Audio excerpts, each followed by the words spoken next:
pagkakahiwalay na ito, nang kanyang pagtugtungin, lumabas ang kanyang gamit, galing at ganda. Ito ang trabaho ng isang karpintero. Hindi naninira, kundi gumagawa. Hindi nagtatapon, kundi lumilikha. Karpintero ang nakikitang parang hindi na kailangan na gagawan pa niya ng paraan. Ang hiwa-hiwalay kanyang napagdudugtong. Si San Jose ay isang karpintero na marahil ang kanyang trabaho ay pagdugtungin din ng mga pira-pirasong kahoy. Siya'y may anak, ang pangalan ay Jesus. Dahil tatay ang karpintero, posibleng si Jesus din ay isang karpintero. Subalit higit sa pinagdugtong-dugtong na kahoy, may misyon si Jesus at ito ang ibalik ang nasirang ugnayan ng tao at ng Diyos dala ng kasalanan. Pagdugtungin muli ang nawala, pagdugtungin muli ang nagkahiwalay.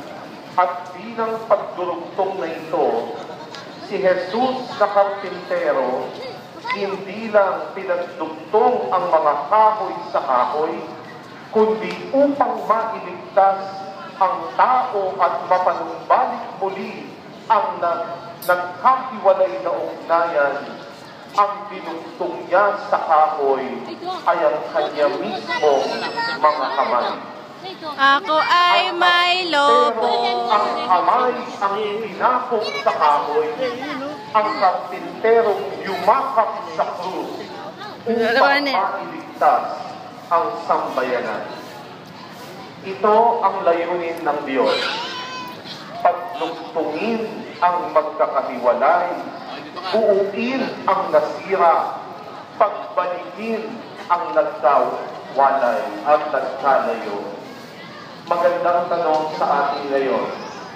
Dito sa pagpanig natin sa Antipolo, may mga ugnayan bang nasisira na sa ating pagkatao?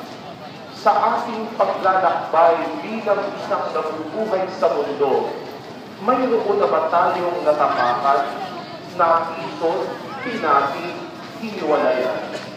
Sino ang mga taong ating nasaktan? Sino ang mga taong sumira ng ating ugnayan bunga ng mga kasalanan? Sino ang mga taong hanggang ngayon itinutulong natin